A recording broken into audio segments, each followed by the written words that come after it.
Hey guys, happy Mother's Day. Today I want to be talking about some great women inside the Bible. Because, even though it's Mother's Day, there are plenty of women inside our lives that help us out and they deserve to be recognized too. You don't have to be a mother to change your life, and I'm sure we have plenty of women inside our lives, or at least that one person that does everything for us, even if we don't even realize it. Maybe it's somebody at church, maybe it's a teacher, an aunt, a grandmother, somebody you don't even realize is helping you that loves you so, so much. And so today we're just going to be kind of celebrating women and what they do for us. Because you don't have to be a mother to be a mother figure. Okay, so I want to start with a woman named Naomi. She's from the book of Ruth, and she is actually Ruth's mother in law. Now, Naomi had a pretty good life in the beginning of the book. She had a husband and two sons, and they were all married. Now, she actually lost her husband and her two sons, and they all became widows.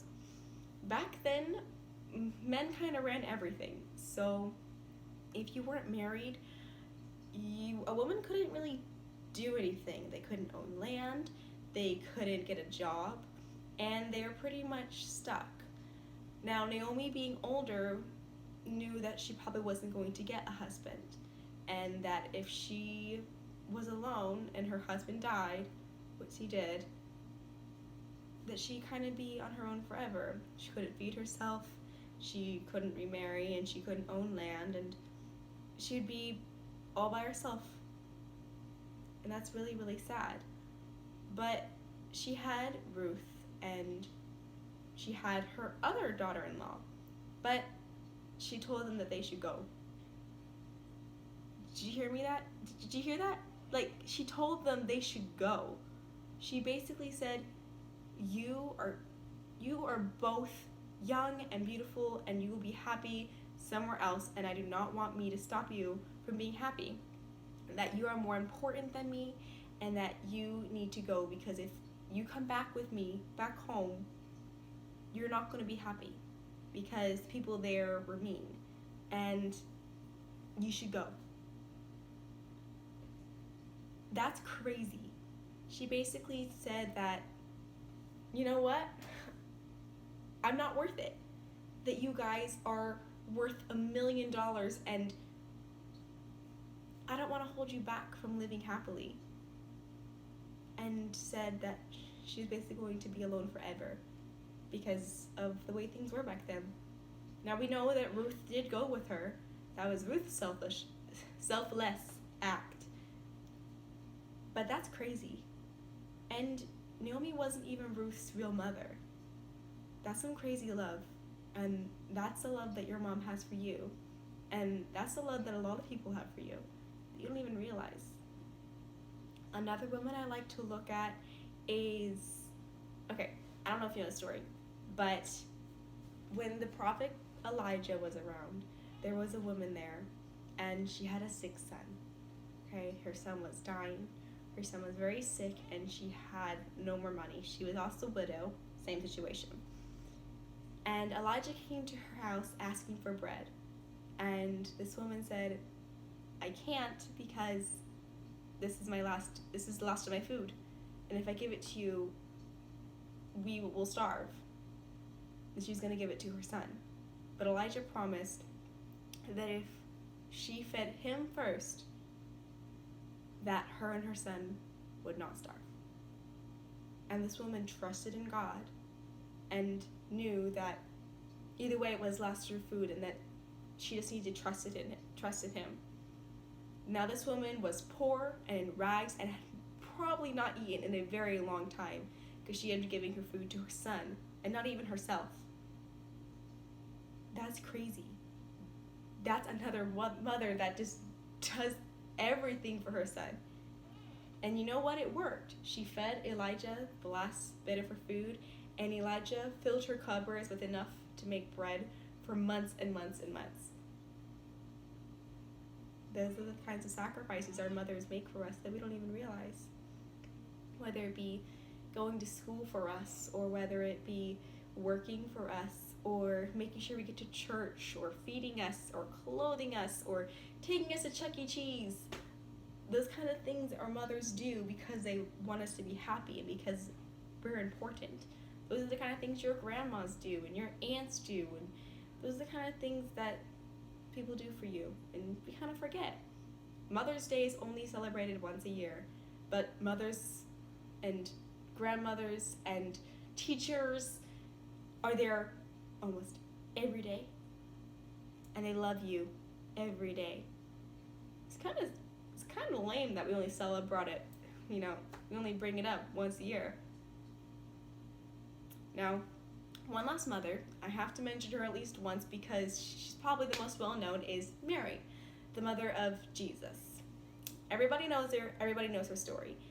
But I want to tell you something.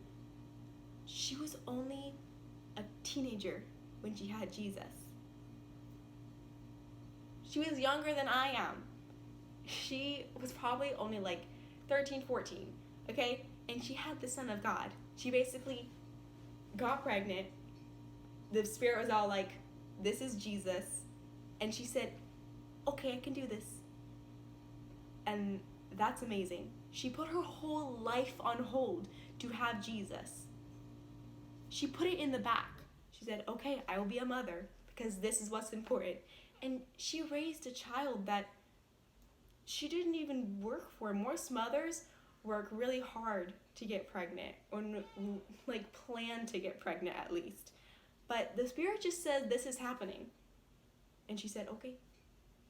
And she raised Jesus, and she loved Jesus, and she took care of him, and she fed him, and she sacrificed her childhood, her teenage years, her plans. She sacrificed all of that to have him. That's crazy. That's amazing. The mother of Samuel prayed for him over and over again. She went to the temple and she prayed and she said, please just give me a child, please. And I will love him. I will love him like nobody could love anybody. And God gave her one. I think we forget how much our mothers love us. I think we forget what they do for us.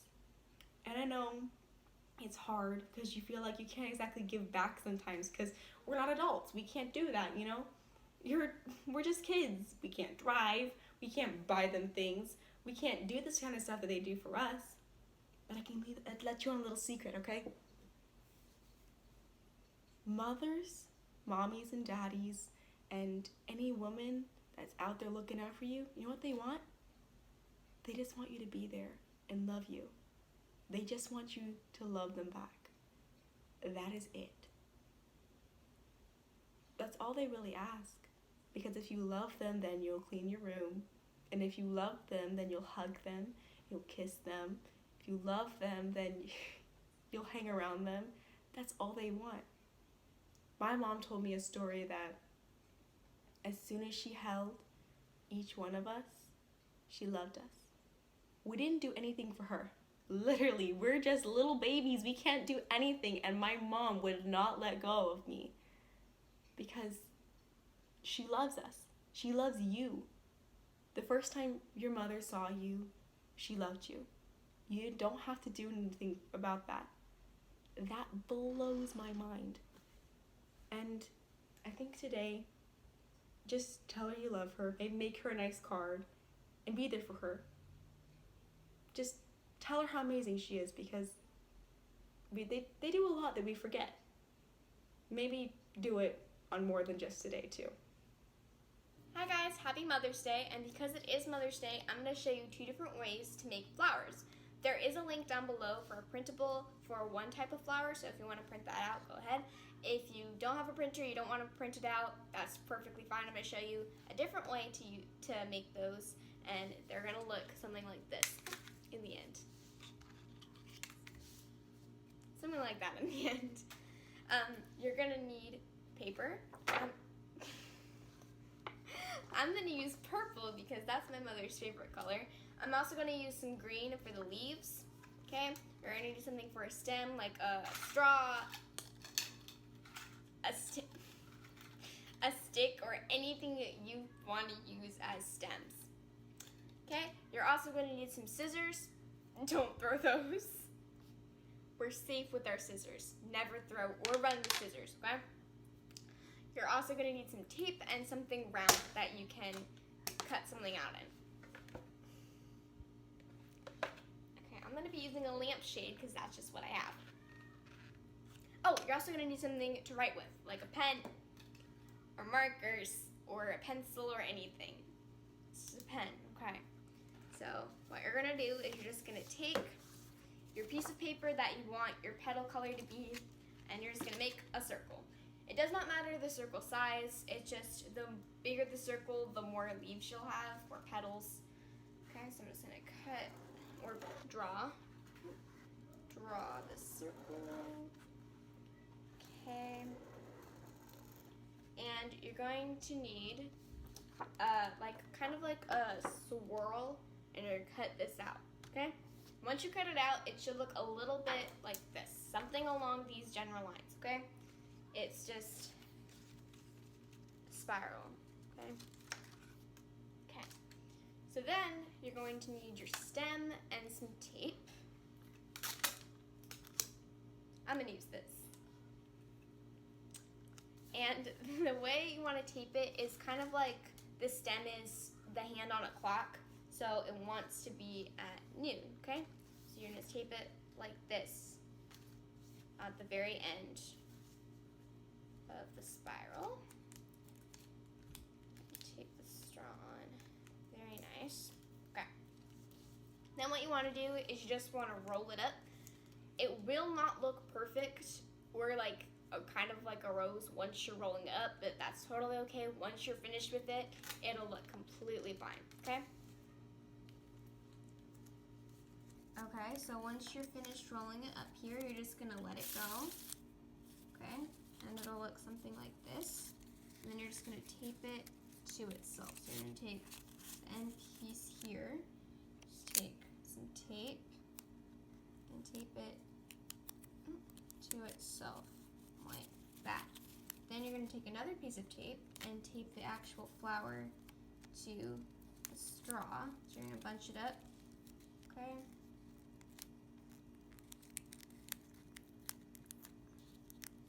And tape the flower to the straw.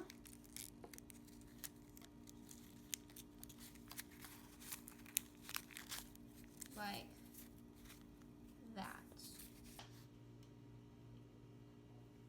So the second way you can make a flower is you're going to need the printable in the description. So just go ahead and print these out. You can print them out on colored paper, on white paper, whatever you want. And you're just going to cut those out. And it could take a very long time because there are a lot of petals, but I'm just going to use some scissors and cut them out.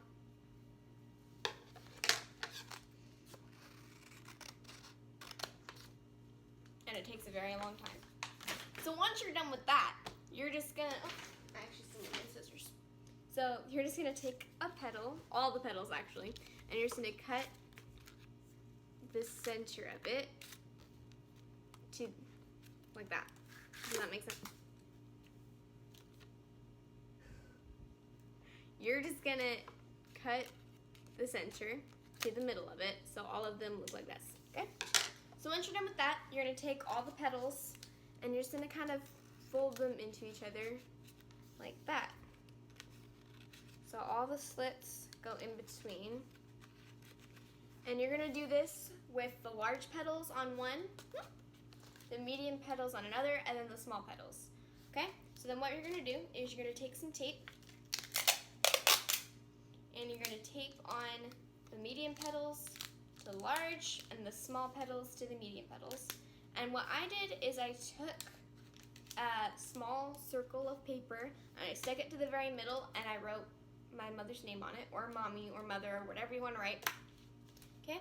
And if you want to, you can stop here. You can just give it to your mother like this, or you can make a way to hang it up. You can use string, paper clip, whatever you can to hang it up. I'm going to use some yarn, or what is this? This is rope, I think.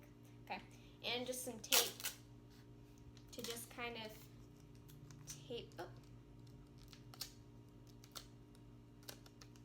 this to itself like